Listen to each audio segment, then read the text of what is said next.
It has been a long and tiresome journey to this point, but we are finally here. I am of course talking about the release of The Flash. Now, was it worth the wait, and is this really one of the best comic book movies ever made? Yes, and no, it isn't. But it's pretty good, so let's talk about it. Worlds collide in The Flash when Barry Allen uses his superpowers to travel back in time in order to change the events of the past, but when his attempt to save his family inadvertently alters the future, Barry becomes trapped in a reality in which General Zod has returned, threatening annihilation, and there are no superheroes to turn to. Or so it seems.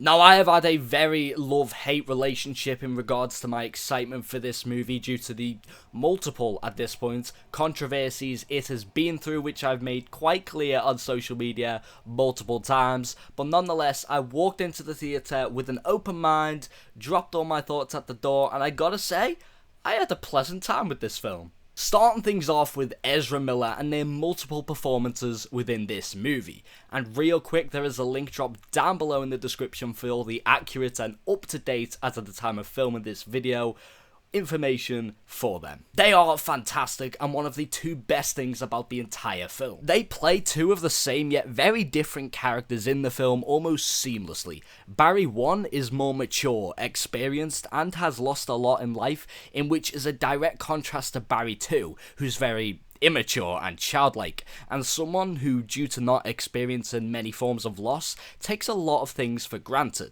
The dynamic between these two is great, and only grows stronger and closer as each one goes on this journey throughout the film. They also bounce off each other really well. Genuinely, I believe this when I say Ezra may have given one of the best performances overall in a comic book movie that we've seen in quite a while.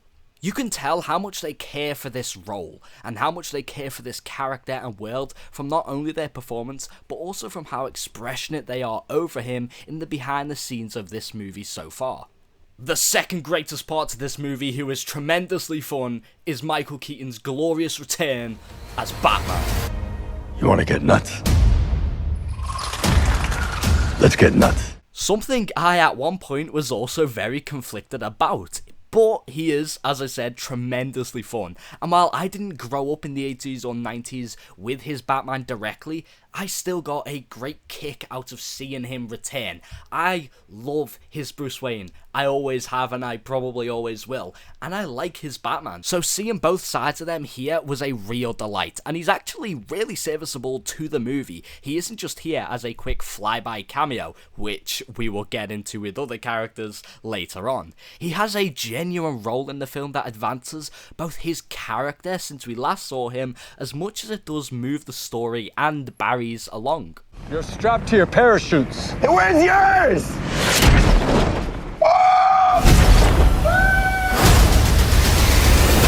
Now, as for the story, it is surprisingly very moving and very character driven, and at times emotional. There was a scene I felt myself getting quite heartbroken for Barry, and on the down low, a little teary-eyed, I'm not even kidding. The actress who played his mum was great and really delivered a lot in the screen time that they have. Same goes for Barry's dad. They really do feel like this close and very happy family. That is, of course, until everything goes wrong, which completely breaks them and saves us the motivation for everything Barry does throughout this movie. It's to help, it's to try and go back, which leads me onto this film's message about grief and letting go of things you can't control that define you. It works. It works very well, in fact. And it really shapes Barry to be the best version we've seen of him so far. Of course, a lot of that is aided by his previous entry into the DCEU, Zack Snyder's Justice League, which I'm very happy to say is canon. The movie makes it definitively clear on multiple occasions. Not that it really matters anymore, but it's still nice, to me at least, to be able to close that conversation for the most part. The action in The Flash is creative and stylistic in parts, and it does a great job displaying Barry's powers and speed ability, so overall I enjoyed it, and there's actually a great and very one specific part that involves a lot of action that I love. It involves pasta, a kitchen, and one Michael Douglas Keaton. So keep your eyes peeled for that. in the movie. It's really good.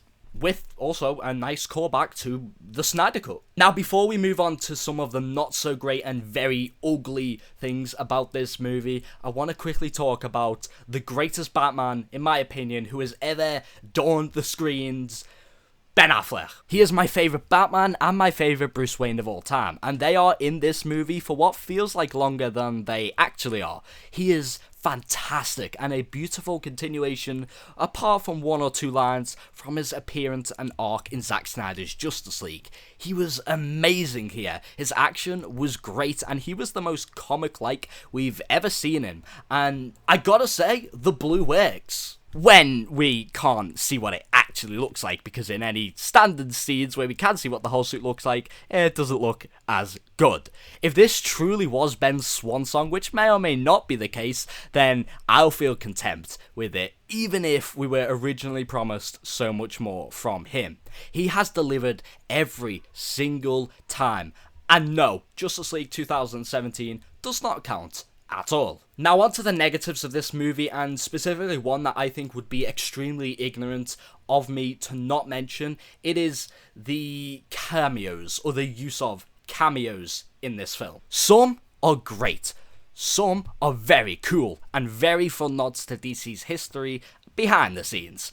Others are very distasteful, unsettling, and cruel, particularly in one case which I want to talk about, so spoilers, I guess, for the next minute or two. George Reeves. Well, his likeliness features in this movie's cameo sequence. Now, George Reeves, may he rest in peace, allegedly committed suicide at the age of 45 after being unable to get work post his reign as Superman, a role he openly did not want to reprise. He has no surviving members of his family that we know of, and this movie releases on the anniversary of his death, that of which I am totally sure was a coincidence, there's no doubt about it. But with the context of his life and death, Warner Brothers choosing and approving to have a CGI lookalike of him in the film purely for the sake of audiences who recognize him to point at the screen and grin, felt nothing more than disgusting and extremely tone deaf. There are ways you could pay respect to the heroes of the past through archival footage, for example, but a lot of how this movie did it during this specific sequence was not it at all. And it's a shame that a pretty good movie that I enjoy will now probably be tainted by certain particular moments in the film that someone actually thought was a good idea. Maybe they had good intentions, but it wasn't, and it doesn't come across as a good idea either. Just wanted to touch on that. This movie has already had a long and bad road to production through multiple directors, the fall of the DCEU, the Snyder Cut drama, the Ray Fisher issues, and now this, unfortunately, is just another controversy that the movie is going to be overshadowed by on its resume, essentially. Now, with that said, other problems in this movie are thankfully much more to do with movies itself and not defiling of others. The story, while good, is a little convoluted at times and gets a little messy in certain areas, specifically towards the end and opening of the second and third act. The pacing post the middle of the second act, I think, slows the film down quite a bit. Additionally, there are just sequences in the film that either are not very good or overstay their welcome. One that comes to mind is where there's babies involved.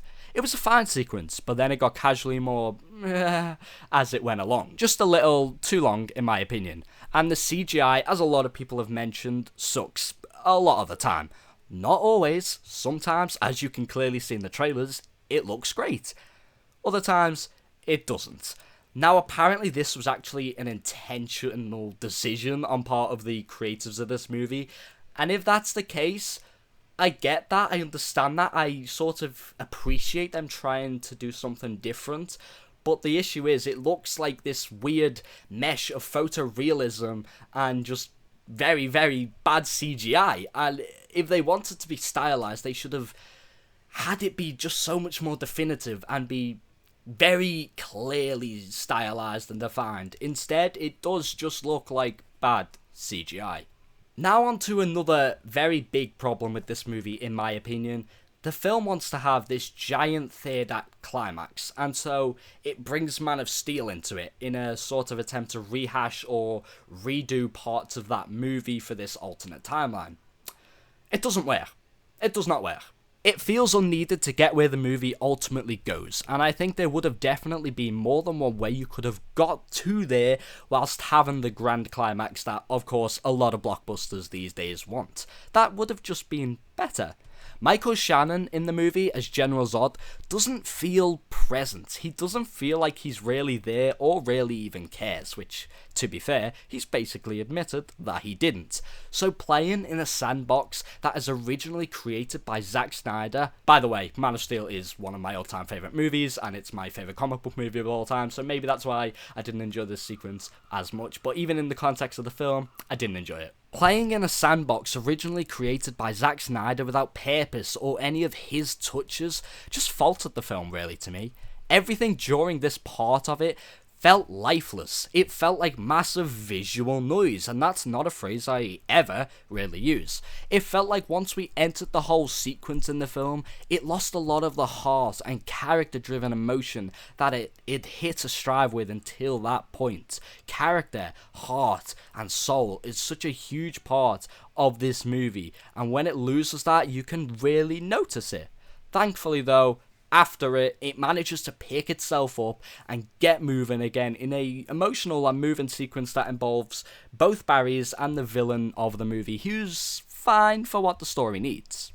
Overall, however, this film is pretty good. I wouldn't call it great for the reasons I've just mentioned before, but I had a pleasant time watching it. It works best when it leads with its own voice and identity. Ezra Miller is fantastic in their performances, and Michael Keaton is an absolute delight to watch as Batman again.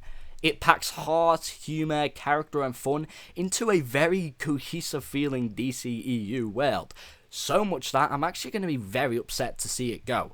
I enjoyed it and I'd watch it again. So this is just my quick thoughts on The Flash. What did you guys think? Did you like it? Did you not like it? Did you have a specific favourite moment? Did you have a moment you really didn't like? Drop all of that down below. It'll be great to read. Thanks so much for watching my review. I hope you did enjoy it, and I'll hopefully see you in my next one.